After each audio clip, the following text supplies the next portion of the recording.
Hello my dear students. बच्चों, आज मैं आप लोगों को चैप्टर 6 की थेल्स थ्योरम के बारे में बता रहा हूँ। थेल्स थ्योरम क्या है, किस तरह से हमें इसको करना है, बहुत ही इंपॉर्टेंट है, इसलिए मैं इसका इंडिविजुअल वीडियो बना रहा हूँ। काफ़ी इंपॉर्टेंट है, ध्यान से देखिए। ये क्या कह रहा है थेल्स थ्योरम, इसका मेन नेम जो है वो है बेसिक प्रोपोर्शनलिटी थ्योरम। इसको शॉर्ट में बीपीटी थ्योरम भी बोलते हैं और इसी का नाम थेल्स थ्योरम है। ये क्या कहती है थ्योरम कि किसी एक ट्राइंगल के अंदर अगर एक लाइन ड्रॉ कर रहे हो आप D E, if a line is drawn parallel to the one side of the triangle, ये जो है अगर इसके पैरेलल हो, one side of the parallel, ये अगर इसके पैरेलल है, डेफिनेटली जैसा कि हमें ये नजर आ रहा है कि ये इसके पैरेलल है, तो उसके बाद में हमें क्या करेंगे, then the other two sides in distinct point, other two side जो है ये अलग अलग पॉइंट पे जो मिल रही है, other two sides are divide in the same ratio, उनके रेशो जो होंगे A D upon B T, A E upon E C जो होगा वो इक्वल होगा। ये है आपकी थेल्स थ्योरम। तो कैसे करके बताएंगे, तो सबसे पहले जो गिवन है वो लिख देते हैं कि in triangle ABC we have given D E parallel to BC, that's it. उसके बाद में हमें ये प्रूव करना है कि A D upon B T is equal to A E upon E C है, ये प्रूव करके बताना है। तो इसको करने के लिए हमें एक कंस्ट्रक्शन करनी पड़ेगी। क्या करना पड़ेगा, ज्वाइन करना है E N and D M, ये दो चीजें आप लोगों को करनी है। और ये दो चीजें जो ज्वाइन करने वाली है वो भी एंड ज्वाइन, दो परपेंडिकुलर ले लिया आपने, and join B E and C D, ये दो ज्वाइन करने हैं, इतना काम करना है बस। अब मैं जो बोल रहा हूं ध्यान से सुन लो। एरिया ऑफ ट्राइंगल क्या होता है, base into height. We know very well area of triangle होता है base into height, half into base into height, half into base into height लिख लो। मैं नीचे 2 लिख रहा था, यहां पर भी लिख सकते हो, ये फॉर्मूला होता है। तो हमें क्या करना है, ध्यान से सुनो। हमें सबसे पहले इस तरफ वालों की बात कर रहे हैं हम, ठीक है। तो हम सबसे पहले जैसे ये ट्राइंगल लिया हमने, ये A D A, area of, तो सबसे पहले हम इस तरफ वाले जॉइन की बात कर रहे हैं, तो हमने ये वाला जॉइन करना है। तो हमें ये परपेंडिकुलर यूज करना है, ध्यान रखना, ये वाला परपेंडिकुलर, उसके बेसिस पे काम करना है सारा। तो एक बार हम ये ट्राइंगल लेंगे और एक बार ये नीचे वाला ट्राइंगल लेंगे। तो भी एक चीज मैं आपको बताना चाहूंगा, हाइट जो होती है 2 तरह की होती है। यानी कि हाइट तुम कितने तरीके से ले सकते हैं, एक ऐसे ले सकते हैं नॉर्मल केस वाली, एक आप लोगों के हाइट जो है वो ऐसा भी आती है सिंपल वे में जो होती है, एक होती है ऑब्ट्यूज के केस में हाइट, जैसे ऑब्ट्यूज ये ट्राइंगल है तो उस केस में हाइट कहाँ होती है, हाइट होती है बाहर की तरफ ऐसे। तो ये तीनों केस की हाइट पता होनी चाहिए। तो जे अगर मैं कहूं कि भाई मुझे ट्राइंगल ई डी बी की हाइट बतानी है, तो अगर मुझे इसको एक्सटेंड करना पड़े तो ये हाइट क्या होगी इसकी, एन ई होगी एक्सटेंड, जैसे कि ये वाला है। तो मुझे क्या करना है, जैसे मुझे निकालना है area of triangle A D ई निकालना है। तो कौन से बेस पे है, ए डी बेस पे है, तो 1/2 ए डी इंटू इसकी हाइट कितनी है एन ई, या फिर ई एन लिख लो, ये वैल्यू आ गई, सिंपल है एकदम, कोई दिक्कत वाली बात नहीं। अब मैं ऑब्ट्यूज वाले केस की बात करता हूं, ये इक्वेशन फर्स्ट हो गई आपकी। एंड एरिया अगर मुझे निकालना हो नीचे वाले ट्राइंगल का, ये वाले इस वाले ट्राइंगल का अगर मुझे निकालना हो, area of triangle B D E अगर निकालना हो, तो डेफिनेटली बेस तो यही है 1/2 बी टी। अब मैंने आपको ऑब्ट्यूज वाला केस बताया कि ये ऐसा बना हुआ है जैसे, तो मुझे अगर इसको बढ़ाना पड़े तो डेफिनेटली ये आगे जाके मुझे परपेंडिकुलर देगा, इसका परपेंडिकुलर दे रहा है। तो बी डी की हाइट क्या है एन ई, तो 2 केस आ गए। इक्वेशन 1 में 2 का डिवाइड लगा दो, डिवाइड लगा देंगे इक्वेशन 2 का। तो area of triangle A D E divided by area of triangle B D E is equal to, ये हाफ है, ये ए डी है, ये ई एन है। अब आप इसमें डिवाइड लगाएंगे, half into B D into E N, एक ही बात है, ई एन ही लिख लो इसको, एक ही जैसा है। तो ई एन से ई एन कैंसिल हो जाएगा, हाफ से हाफ कैंसिल हो जाएगा। यानी कि आपके पास जो situation I, area of triangle A D E upon area of triangle BDE जो आया आपके पास वो क्या आया, वो आया AD अपॉन BD, ये वैल्यू आई। ये आपकी इक्वेशन हो गई नहीं, इसको आप इक्वेशन दो 3।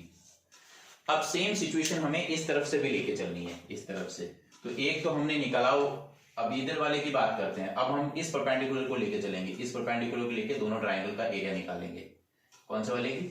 इस वाले के अकॉर्डिंग, ठीक है। जैसा ही रामायण इधर की है वो सेम रामायण उधर भी करनी है। Now again area of triangle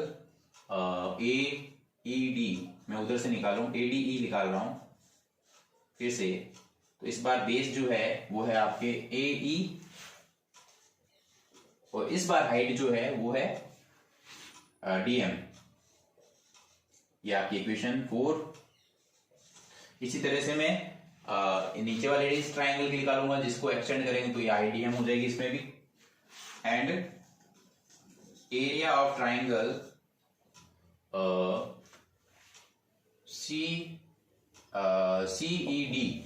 CED की बात करते हैं।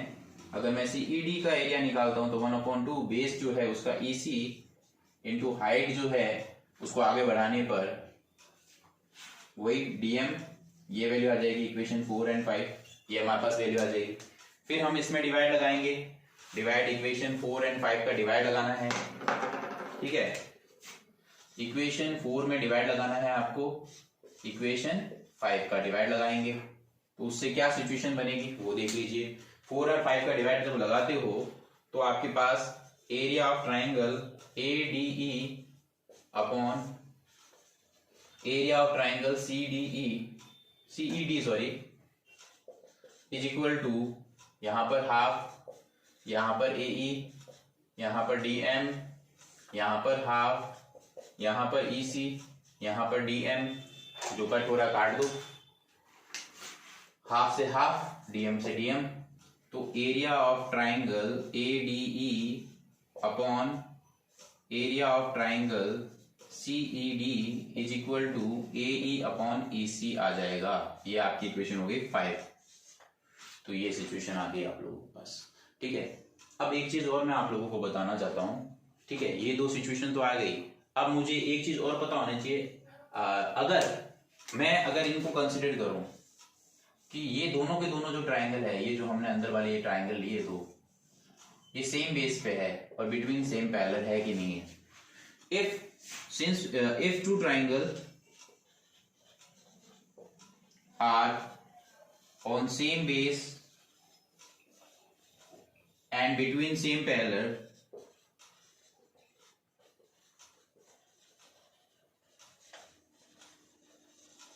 then they lie between if two triangles are on the same base and between same parallel, then they are equal in area. Then they are equal in area. तो कौन से area? इस triangle का और इस ट्राइंगल का area आपस में इक्वल हो जाएगा। तो कौन सा ट्राइंगल है ये? नाम जो मैंने दिया वही दे देता हूं, BDE। तो एरिया ऑफ ट्राइंगल BDE जो इक्वल हो जाएगा इस वाले ट्राइंगल के CED के इक्वल हो जाएगा, CED के इक्वल हो जाएगा। ये आपकी इक्वेशन आ गई 6, जो मेनली इंपॉर्टेंट इक्वेशन है आप लोगों के लिए। यानी कि BDE और CED बराबर है, BED और CED बराबर है। तो CED BED बराबर हो गया, यानी ये पार्ट्स इक्वल हो गया। तो डेफिनेटली इक्वेशन 3 और 5 और 6 का कंपेयर आप करके देख लो। तो बाय इक्वेशन 3, 5, 6 अगर आप करो तो एक लाइन मैं यहां लिख देता हूं, इसको हटा के। सो by equation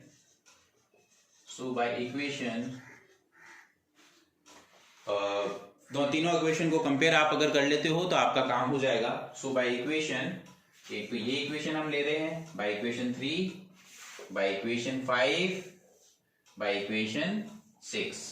so by equation 3, 5 and 6 अगर मैं कंपेयर करूं तीनों इक्वेशंस को, जैसे ही मैं रिप्लेस कर देता हूं, क्योंकि देखो ADE तो दोनों में पहले से था, तो BDE और CED बराबर हो गए, यानी कि ये पार्ट्स और ये पार्ट इक्वल हो गया, तो डेफिनेटली ये दोनों आपस में इक्वल हो गया ना इससे।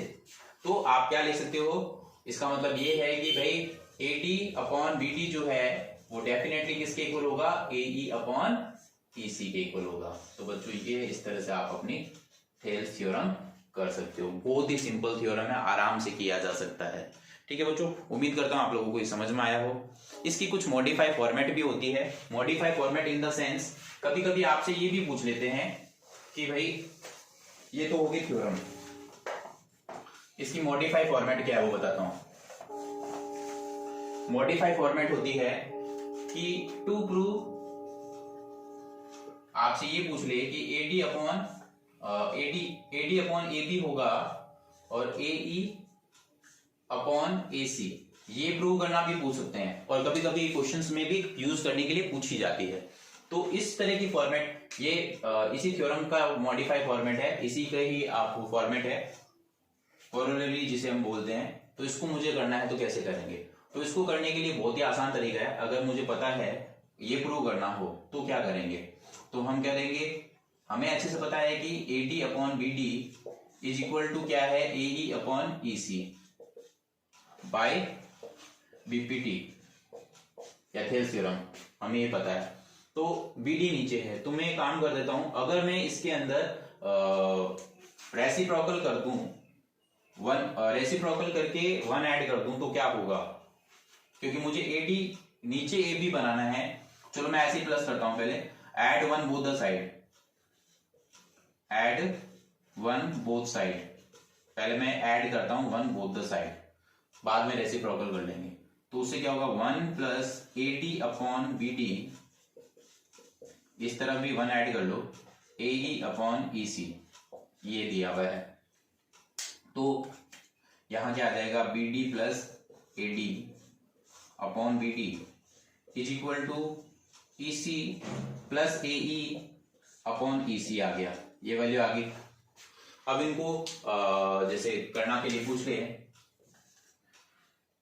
AD और BD का सम क्या हो गया, AB अपॉन BD आ गया। अगर ये ऐसे पूछते तो ये भी हो जाएगा, नहीं तो इसका रेसिप्रोकल तो अभी करेंगे ही हम।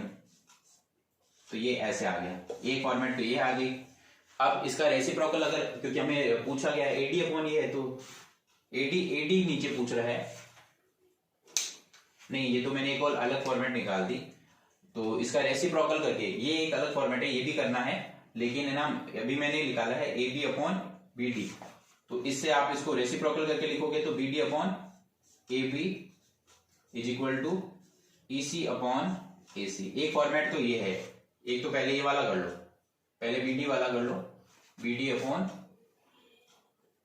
और EC वाला कर लो, पहले नीचे वाला कर लो। एक दूसरा फॉर्मेट जो मैंने अभी पहले लिखा कि भाई ऐसे भी पूछा जाता है, जैसे मान लो कि मैंने ऐसे पूछ लिया कि भाई आप प्रूव करो, ये सेकंड फॉर्मेट है, to prove AD upon AB is equal to AE upon AC पूछे तो क्या करें। अगर ये पूछते हैं तो हमें रेसिप्रोकल करके करना पड़ेगा। कैसे करेंगे, हमने इसको रेसिप्रोकल करके लिख लो, पहले ही AB अपॉन AD लिख लो is equal to AC upon AE लिख लिया हमने, जैसे ऐसे लिखा। हमें ये प्रूव नहीं करके, हमें जो प्रूव करके बताना है वो AD अपॉन AB और AE अपॉन, हाँ, तो इसका रेसिप्रोकल करके लिखा आपने, ऐसे लिख दिया। तो मुझे इसको करना है तो मैं कैसे करूंगा, तो मुझे इसको डेफिनेटली अगर प्रूव करना है तो मुझे यहां पर चाहिए ये गिवन, ये हमें प्रूव करना है, तो हमने इसको सबसे पहले रेसिप्रोकल, तो इसको तो बनाने के लिए हम क्या कर सकते हैं, तो सबसे पहले तो हमारे पास जो फॉर्मेट दे रखी है उसी का यूज कर लो। हमें जो दे रखा है प्रूव करने के लिए वो है AD upon BD is equal to AE upon EC, ये तो बाय BPT हमें पता है, ये तो हमें पता ही है। तो अब हम इसको क्या करेंगे, जैसे BPT से हमें पता है, तो BPT से हमें ये तो पता ही है, लेकिन हमें प्रूव जो करना है AD के नीचे AB चाहिए। तो मैं सबसे पहला ये काम करूंगा, इसका रेसिप्रोकल करूंगा, तो BD अपॉन AD, तो इसका रेसिप्रोकल किया पहले, EC अपॉन AE लिया, इतना काम करो पहले। अब मैं क्या करूंगा, अब मैं 1 अगर ऐड करता हूं तो क्या बनेगा, add 1 both side, add 1 both side. अब मैंने 1 दोनों तरफ ऐड किया। अगर मैं 1 दोनों तरफ अब ऐड करता हूं तो नीचे एडी पड़ा रहेगा, जो एडी मुझे चाहिए। ठीक है, तो पहले मैंने वो वाली फॉर्मेट बना दी थी, वो कोई बड़ी बात नहीं है, आप इस फॉर्मेट को कर लो, अभी ये आ जाएगी। इसका एलसीएम लोगे तो AD plus BD upon AD, AE plus EC upon AE आ जाएगा, ये वैल्यू आ जाएगी। इसको सम करने पर हमारे पास वैल्यू कितनी है, एडी और बीडी को अगर मैं ऐड करता हूं तो ये क्या हो जाएगा, ए बी अपॉन एडी आ जाएगा, A B upon AD is equal to A, और इसको सम करोगे तो ए सी अपॉन ए आ जाएगा। हमें इसको रेसिप्रोकल करना है, अगर मैं इसको रेसिप्रोकल कर दूंगा तो क्या आ जाएगा, A D upon A B is equal to A E upon A C आ जाएगा। तो बच्चों मैंने इसमें थेल्स थ्योरम के साथ साथ इसकी कुछ मॉडिफाई फॉर्मेट कोलोरेली करवाई, इसके दो पार्ट्स करा दिए, दोनों पार्ट्स में पूछे जा सकते हैं, तो दोनों ही पार्ट्स आपको आने चाहिए। इस तरह से आप ये कर सकते हो। तो बच्चों इसको अच्छे से प्रैक्टिस करें, रिटर्न कर करके देखें, थ्योरम का स्टेटमेंट भी आपको अच्छे से आना चाहिए। इसके बाद में हम नेक्स्ट वीडियो में करेंगे इसका कन्वर्स। ठीक है बच्चों।